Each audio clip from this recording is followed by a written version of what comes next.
आज हम डिस्कस करेंगे प्रायिकता के बारे में, यानी कि आज हम प्रायिकता सीखेंगे कि किस प्रकार से जो हमारी 12th क्लास की बुक है उसमें प्रायिकता को डिफाइन करा गया है। जो सिंपल प्रायिकता की परिभाषा है उसे तो हम 9th से पढ़ते आ रहे, लेकिन आज हमें प्रायिकता सीखनी है, वो भी अलग प्रकार की प्रायिकता, जो कि आज हम सीखेंगे कंडीशनल। क्या सीखेंगे? कंडीशनल प्रोबेबिलिटी, यानी कि जिसको हिंदी में बोलते हैं सप्रतिबंध प्रायिकता। क्या बोलते हैं? सप्रतिबंध प्रायिकता। आज हम पढ़ेंगे सप्रतिबंध प्रायिकता के बारे में। जो सिंपल प्रायिकता की डेफिनेशन होती है वो तो हमको पता है कि वो क्या होती है, लेकिन क्या ऐसा भी होता है, आपको पता है प्रतिदर्श समष्टि क्या होता है? प्रतिदर्श समष्टि, प्रतिदर्श समष्टि यानी कि जिसे हम क्या बोलते हैं एस, वो क्या होता है? वो होता है यानी कि जितनी भी हमारी इवेंट्स हैं, जितनी भी हमारी इवेंट्स हैं, यानी कि जितनी भी हमारी इवेंट्स का मतलब घटनाएं हैं, जितनी भी हमारी घटनाएं हैं उन सभी का अगर हम एक समुच्चय बना दें तो वो क्या हो जाएगा? एस। क्या हो जाएगा? एस। यानी कि जैसे अगर एक सिक्के को हमने, या आप ऐसे मान सकते हैं एक सिक्के को उछालो, या तो क्या आएगा? हेड आएगा या टेल आएगा। तो दो हमारी घटनाएं हैं, या तो हेड आएगा या टेल आएगा। अब हम क्या करें? इन दोनों को एक समुच्चय में लिख दें और इसे क्या बोल देंगे? फिर एक एस बोल देंगे। यानी कि जब घटनाओं को एक सेट की फॉर्म में, एक समुच्चय की फॉर्म में लिख दिया जाता है तो वो क्या होती है? हमारी प्रतिदर्श समष्टि होती है। करेक्ट है।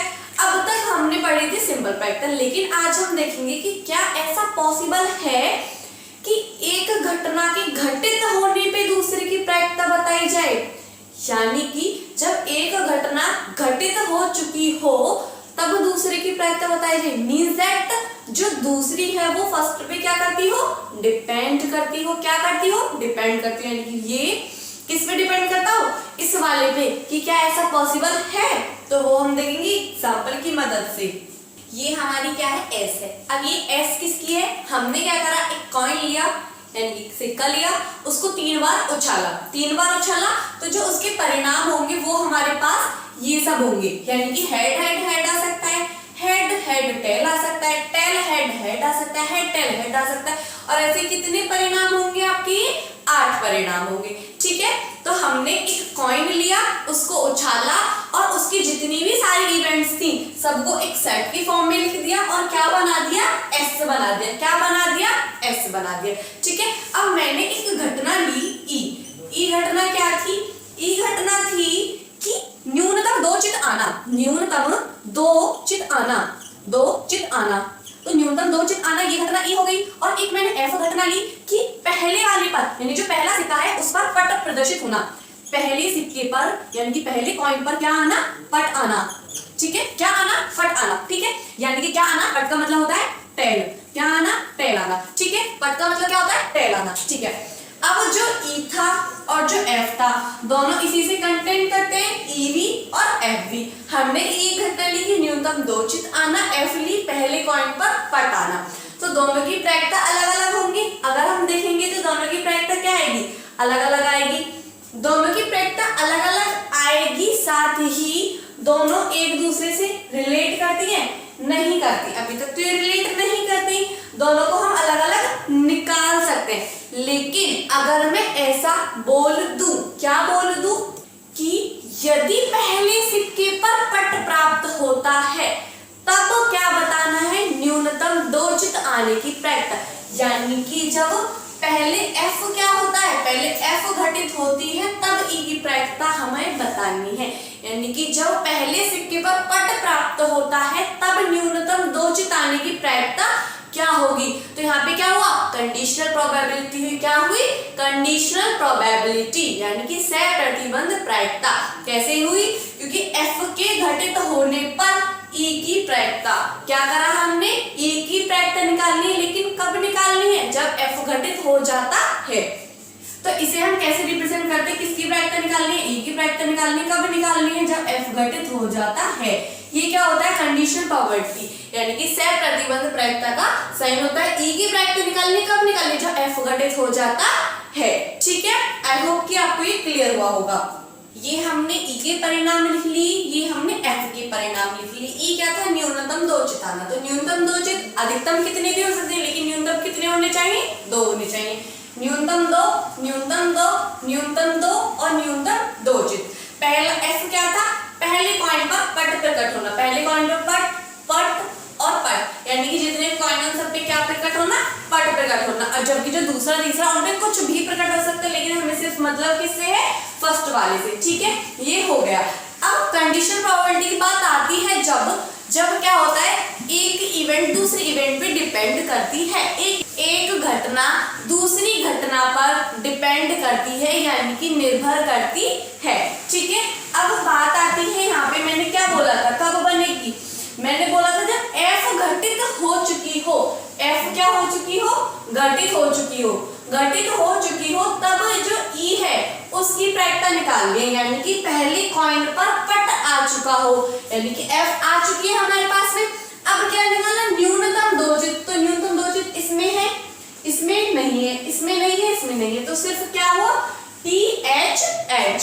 अब क्योंकि ये क्या था? एक फेयर था। कैसे? ये फेयर था, यानी कि जो हमने करा था वो न्याय रूप से करा था। न्याय रूप से करा था तो सभी की क्या हो जाएगी?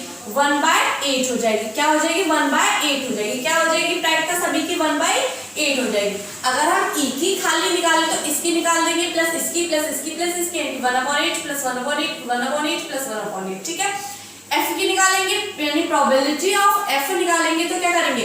इन सब के आपस में जोड़ देंगे, 1/8, 1/8, 1/8 सबको आपस में कलेक्ट कर देंगे। लेकिन हमें क्या निकालना है? जब एफ घटित हो चुकी हो तब ई की प्रायिकता निकालनी है। अब अगर हमें क्या निकालनी है? प्रोबेबिलिटी ऑफ ई कब निकालनी है? जब एफ घटित हो चुकी हो। अब हम क्या चुन रहे हैं? सिर्फ इस वाले में से चुन रहे हैं। इस वाले में से चुन रहे हैं तो ये क्या होगी? हमारी एस का वर्क करेगी। क्या अब पूरी एस का वर्क करेगी? नहीं करेगी। अगर हम पूरी एस में से चुन रहे होते तो एस पूरा वर्क करती, लेकिन हम किस में से चुन रहे हैं? सिर्फ एफ वाले में से चुन रहे हैं, तो सिर्फ क्या वर्क करेगा? एस का। ये वाला टर्म वर्क करेगा एस का। तो टी एच एच की निकालेंगे तो क्या हो जाएगा? 1/4। 1/8 ना होगी, क्या होगा? 1/4, क्योंकि अब एस का वर्क कौन करेगा? एफ वाला टर्म करेगा। एफ वाला टर्म क्यों करेगा वो मैंने आपको बता दिया। अब नेक्स्ट बढ़ते हैं, यानी कि हमने क्या पढ़ा? हमने पढ़ा ई की प्रायिकता निकालनी है। कब निकालनी है? जब जो एफ है वो क्या हो चुकी हो? घटित हो चुकी हो। ई की प्रायिकता निकालनी है जब एफ घटित हो चुकी हो, यानी कि ई और एफ में जो कॉमन होगा उसकी प्रायिकता हमें क्या करनी है? निकालनी है। क्या करनी है? उसकी प्रायिकता निकालनी चाहिए। ई और एफ में क्या होगा? कॉमन होगा। और इसे हम अलग तरीके से रिप्रेजेंट कर सकते हैं। पी की प्रायिकता कब निकालनी है? ई की प्रायिकता कब निकालनी है? जब एफ घटित हो चुकी हो। और इसको हम लिख सकते हैं कि टोटल एस के नहीं लेंगे, बल्कि किसके लेंगे? एफ के लेंगे। वो मैंने आपको क्लियर कर दिया कि एफ के क्यों लेंगे। एफ के इसलिए लेंगे क्योंकि अब हम किस में से चुन रहे हैं? एफ से चुन रहे हैं, ना कि एस से चुन रहे हैं। ठीक है, तो इसे क्या बोल देंगे? प्रोबेबिलिटी ऑफ ई कब निकालनी है? जब एफ घटित हो चुकी है। तो क्या हो जाएगा? Number of E intersection F upon number of F. ठीक है, ये हो जाएगा। अगर हम पूरी को क्या कर दे? अगर ये वाली जो इक्वेशन है इस पूरी को नंबर ऑफ एस से डिवाइड कर दे, क्या कर दे? नंबर ऑफ एस से डिवाइड कर दे, तो क्या हो जाएगा? यानी कि number of E intersection F हमने क्या करा? ऊपर नीचे नंबर ऑफ एस से डिवाइड देती, यानी कि जो टोटल थे उनसे डिवाइड दे दिया। अब क्या बन गया? ये probability of E intersection F upon probability of F बन गया कि नहीं बना? बन गया, क्योंकि एफ क्या थे? जो नंबर एफ में आ रहे थे उनकी संख्या बटे टोटल की संख्या। ये क्या था? एफ था। अब ये हो गया बटे टोटल की संख्या, क्या हो गया? इस वाले की प्रोबेबिलिटी।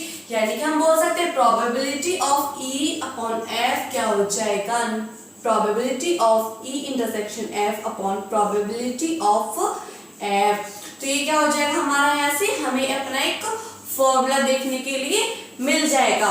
ठीक है, लेकिन यहाँ पे एक कंडीशन बनती है कि probability of F not equal to zero, क्योंकि अगर ये जीरो हो गया तो क्या होगा, ये डिफाइंड नहीं होगा। अगर ये जीरो हो गया तो ये क्या होगा, डिफाइंड नहीं होगा।